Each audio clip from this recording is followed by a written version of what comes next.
Bonjour à toutes et à tous et bienvenue à cette nouvelle vidéo hebdomadaire consacrée au suivi des différents marchés boursiers, indices boursiers, matières premières et également la paire euro-dollar.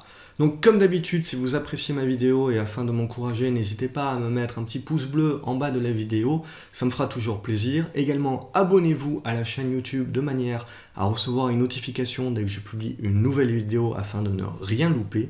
Et également, pour ceux qui débutent en bourse, vous avez en lien dans la description en bas de cette vidéo la possibilité de télécharger gratuitement mon guide gratuit pour vous donner donc les meilleures bases pour pouvoir débuter et commencer dans le monde boursier. Également, comme j'ai pu l'annoncer via les commentaires sur le site, etc., je vais travailler à la mise en place de deux nouveaux ateliers. Un premier atelier qui sera consacré à la gestion de positions court terme, moyen terme sur des valeurs des petites capitalisations et donc à la gestion de ces petites capitalisations et à plutôt un mental et la capacité émotionnelle de pouvoir les conserver et de pouvoir en tirer le maximum. Car justement, il y a des pièges, notamment la volatilité sur ces actions-là, qui font que vous allez jamais potentiellement acheter au bon moment et surtout jamais être dans la capacité émotionnelle et dans la discipline de conserver les valeurs pour en tirer le maximum. Donc je pense que c'est nécessaire de faire un atelier dédié là-dessus pour vous montrer exactement les principes de base pour une bonne gestion de small caps, donc petite capitalisation. Et un deuxième atelier qui est plus, on va dire, pour vous apprendre à protéger votre portefeuille contre une correction baissière et également vous apprendre à gagner à la baisse. Donc plus jouer la vente, ce qu'on appelle la vente à découvert. Donc là également, c'est quelque chose petit à petit où on va voir, même si la tendance est toujours haussière sur les marchés, s'il y a une correction qui se met en place, c'est un atelier justement qui va vous permettre de ne pas avoir peur, de ne pas paniquer et de pouvoir protéger votre portefeuille tout en gagnant à la baisse et en apprenant justement comment faire. Donc ça sera un atelier également que je dédierai donc à la vente à découvert. Voilà, je referme la parenthèse et on attaque tout de suite donc avec le CAC 40. CAC 40, donc qui est haussier, ça ne surprendra personne. On est revenu cette semaine sur la moyenne mobile à 20 jours et les 3856 points, comme j'ai pu justement l'analyser et vous le dire à diverses reprises lors de mes analyses CAC. Ce qui est intéressant également, c'est qu'on a eu la capacité de pouvoir renouer avec la hausse. Donc ce sont les bancaires qui ont donné la capacité au CAC 40 de donner ce dernier coup de collier. Donc là, ce qui va nous intéresser, voilà, c'est que le CAC 40 est en train de revenir dans cette zone des 4930 points, donc qui est notre résistance. Et si vous vous rappelez les précédentes vidéos, tout simplement, si je rezoome, pardon, j'ai un scénario avec cette oblique ici, qui était donc une oblique support, entre 2015 et 2016, qui a joué un rôle de résistance en 2016 et qui potentiellement va rejouer un rôle de résistance en 2017. Donc ça va être à observer de près donc cette semaine potentiellement. Si on vient rompre les 4930, c'est ce qui nous donne tout simplement l'objectif des 4956 points, 4960 points en objectif de résistance. Évidemment, potentiellement, ce que veut le marché, c'est tout simplement revenir sur les 4980 à 5000 points, histoire de toucher un point psychologique. De toute façon, dorénavant, on reste en tendance haussière, c'est indéniable. La seule chose qui pourrait nous faire rebasculer à la baisse, ça serait de revenir sous les 4910 points et a fortiori de rompre les 4856 points. Là, on aurait la mise en place d'une correction qui devrait nous faire revenir sur les 4820 points. Mais en tout état de cause, il n'y a rien qui nous pousse à vendre actuellement, il n'y a rien qui nous pousse à être vendeur du marché, au contraire, il faut être acheteur. J'ai personnellement pris des positions à la vente, mais qui sont clairement anticipées. Et donc, il n'y a absolument rien au niveau graphique. Et même si on bascule sur du 1 heure, qui milite pour une baisse des indices, surtout après on le voit, le rebond sur les 4856 points. Et la rupture haussière dorénavant des 4915, 4910. Ce qui va m'intéresser maintenant, c'est de voir où va se situer la prochaine résistance, justement.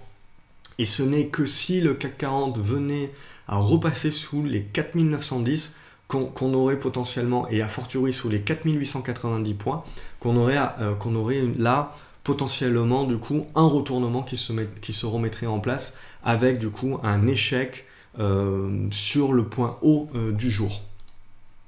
Donc je repasse en journalier.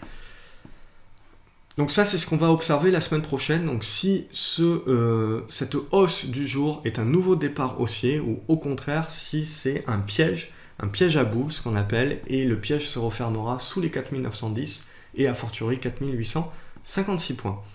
Derrière, au niveau du Dow Jones, on a toujours notre gros biseau ascendant. On est également en train d'évoluer flat sur le Dow Jones. On a eu cette capacité ici de se servir de la Bollinger basse et donc de la base de cette oblique haussière comme de support, ce qui a permis de nourrir, on va dire, et de rassurer les marchés européens. Et on voit bien que les marchés européens surperforment les marchés américains dorénavant. Évidemment, pas de signal de renouveau et de relance acheteuse tant que l'on ne casse pas les 20 000 points sur le Dow Jones. On le voit. Et potentiellement, donc, si on cassait les 20 000 points, ça nous referait revenir. L'objectif haussier n'est pas super haut, mais ça permettrait du coup de valider ou d'invalider l'oblique haussière du potentiel gros biseau ascendant que j'ai en hypothèse de travail. Donc pour moi, on est plutôt dans une phase de stagnation, dans une phase neutre. On le voit, on est plutôt en train d'être assez réservé sur la hausse. Donc par contre, le déclencheur à la baisse viendra de la cassure des 19 770 points. C'est ça qui déclenchera la correction et la correction devrait nous faire revenir sur la moitié, on le voit, de ce chandelier Marubozu ici, aux alentours des 19 400 points, ce qui devrait peu ou prou se jumeler avec la moyenne mobile à 50 jours. Évidemment, si on repasse au-dessus des 20 000 points, on a une relance haussière et ça sera à nouveau la moyenne mobile à 20 jours qui servira de support. Au niveau de l'indice italien, donc le MIB 40 également, on est dans une phase de consolidation, on le voit, on tient bien les 19 060 points, donc ça va être notre zone de support pour la suite. Le FTSE 100 est assez incroyable comme indice, puisque non content d'avoir fait le Brexit et d'avoir du coup lancé derrière un fort signal acheteur, et d'avoir buté donc sur la résistance de long terme, et bien tout simplement après une consolidation sur les 6600 points, et ben on a complètement pulvérisé cette résistance et dorénavant les 7100 points donc deviennent support. Là également, même s'il n'y a absolument aucun indice, on commence quand même à sentir le besoin de souffler. IBEX 35, donc le marché espagnol, également on est donc sur les plus hauts de plus d'un an. On est revenu au-dessus des 9230 points, au-dessus des 9360 points qu'on jouait en rôle de support, et on a tout simplement refermé notre gap, ici notre gap baissier, sur les 9500 points. Donc dorénavant, la cassure des 9500 points permettra de libérer une continuation haussière vers les 9700 points. Ce n'est qu'une cassure des 9350 points qui remettrait en place une phase de consolidation. Nasdaq 100 également avec un scénario de biseau ascendant. On est en train de retester le haut de ce biseau ascendant. Donc là, ça va être assez intéressant la semaine prochaine pour pouvoir affirmer ou infirmer justement ce biseau ascendant et pour pouvoir le réajuster. Évidemment, on reste haussier, on le voit. Pour moi, le pivot va se situer, si j'y arrive, va se situer tout simplement, on le voit, sur ce niveau-là des 4995 points. Donc tant qu'on est au-dessus de ces 4995 points, on est haussier. Nikkei, donc le Nikkei, lui par contre, a beaucoup plus consolidé que les autres indices, ce qui potentiellement lui laisse une marge de rattrapage également. Donc pareil pour le Nikkei, on va rester plutôt positif au-dessus des 19 000 points. Et on le voit, on a quand même des bons niveaux de résistance sur 19 500 points. Ça commence également un petit peu à s'essouffler sur les indicateurs. Mais concrètement, voilà, les indicateurs, il ne faut pas jurer que par eux. Il faut donc suivre les prix. Donc là, ce qui nous intéresse, c'est uniquement la cassure baissière des 19 080 points qui déclencherait potentiellement la mise en place d'une correction un peu plus profonde, certainement vers les 18 760 points. Au niveau du PSI 20, donc ça, c'est l'indice de Lisbonne. On est revenu sur notre oblique baissière devenue support. Donc là également, au-dessus des 9800 points, 9850 points, on va rester positif.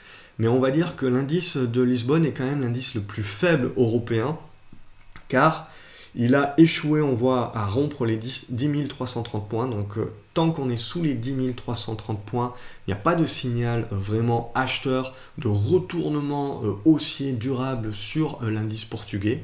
Par contre, tant qu'on tient voilà, cette zone des 9800 points, il n'y a pas de drame non plus. Donc, on est plutôt dans une phase de neutralité. S&P 500 également, on est dans un biseau ascendant. On est dans un également plus petit biseau ascendant ici. Donc, on reste positif également tant que l'on tient voilà, cette zone des 2260 points. On va rester positif. Il faudrait par contre rompre la zone des 2285 points pour pouvoir initier derrière un retour sur les 2300 points. Et enfin, l'indice suisse. Donc là, on a cassé cette semaine la résistance des 8360 points. On est revenu jouer un support et on a fait une mèche. Donc là également, au-dessus de ce niveau-là, on va rester positif. Évidemment, pour moi, si on devait avoir une correction, la zone des 8280 points, j'aurais également un rôle de support assez important. Si on passe maintenant au niveau des matières premières, au niveau du café, on a eu un joli rebond technique sur cette base-là. Ça devrait commencer à bloquer sur cette zone ici et à revenir dans la zone des 143 $. Et là, ça commencerait à devenir très très intéressant, je pense, dans cette zone-là, de potentiellement initier une position. Le cuivre également, donc par rapport à ce que je vous disais la semaine dernière, est en train de mettre en place sa deuxième jambe haussière et de rompre à nouveau par le haut. Donc il va falloir surveiller ici, parce que potentiellement, il faudra que je réajuste cette oblique-là qui n'est pas nécessairement parfaite. Mais pareil, la tendance est haussière, donc on est en train de construire cette deuxième jambe haussière sur le cuivre. Au niveau du maïs également, on est dans une tendance baissière de long terme. Et ce qui nous intéresse, c'est d'une part la capacité à tenir les 350 $ et a fortiori à rompre cette zone des 365 $, 370 $ qui devrait permettre au maïs de mettre en place un retournement durable. Donc là également, c'est quelque chose qui va nous intéresser à suivre pour potentiellement aller du côté d'un ETC, donc d'un ETF sur les matières premières et donc sur le maïs, pour jouer vraisemblablement un renouveau et un retournement haussier. Au niveau du Brent, donc le pétrole, on est toujours dans ce triangle ascendant. On est en train de consolider, comme je vous l'avais dit la semaine dernière. Tant que l'on tient, on le voit, cette zone des 53 $ à 52 $. Il y a de quoi rester positif, mais on voit que ça commence pas mal à patiner et on peut donc douter de la capacité du pétrole à rompre tout de suite à la hausse les 57 $ et donc à continuer sa phase haussière. J'ai l'impression plutôt qu'on a envie un petit peu de rallonger la phase de consolidation sur laquelle on va rester positif au-dessus des 52 $. Au niveau de l'or également, on a eu un joli rallye haussier de l'or par rapport à la cassure. Donc la semaine dernière, je vous l'ai montré déjà, la cassure de notre oblique baissière. Donc un joli rebond technique fort. Ce qui m'intéresse énormément, du coup, c'est la force de ce rebond technique qui, nécessairement, la semaine dernière, je vous disais, il va falloir pas acheter encore l'or, mais commencer sérieusement à regarder le rebond. Et donc, ce rebond est quand même assez fort, et c'est ça qui m'intéresse pour justement regarder de près l'or, regarder du coup sa capacité à consolider à plat dorénavant.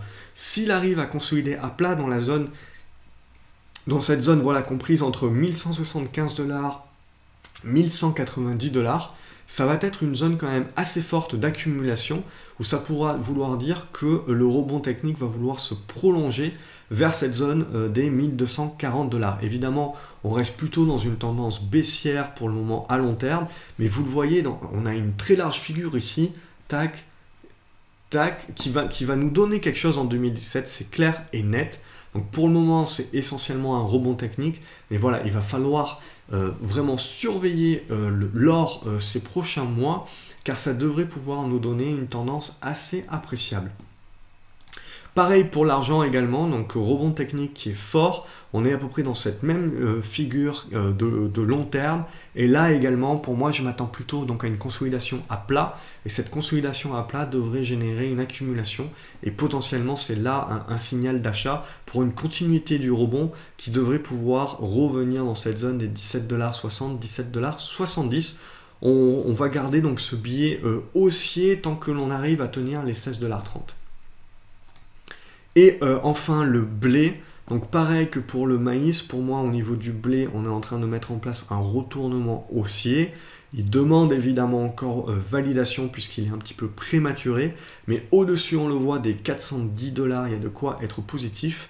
Et surtout donc sur la cassure des 437 à 445 $, on devrait avoir la confirmation d'un retournement haussier du blé, ce qui va donc fortement intéresser non seulement pour acheter un tracker éventuel sur le blé, si ça vous intéresse, ou jouer cette hausse du blé via une valeur action. Donc je pense essentiellement à Agrogénération, et je vous invite à suivre la deuxième vidéo qui est consacrée au suivi des actions, où justement j'en parle. Et donc la force que l'on a pu voir sur l'or et sur l'argent, eh ben, on retrouve cette même force dans le rebond technique haussier sur la paire euro-dollar. Et donc là, on a exactement la même configuration que sur l'argent et que sur l'or, où on a donc un rebond technique, certes, dans une tendance baissière de long terme, c'est indéniable, on le voit, tant que l'on est sous les 1,10 €. Donc là, tout simplement, ce qui va nous intéresser, c'est justement la tenue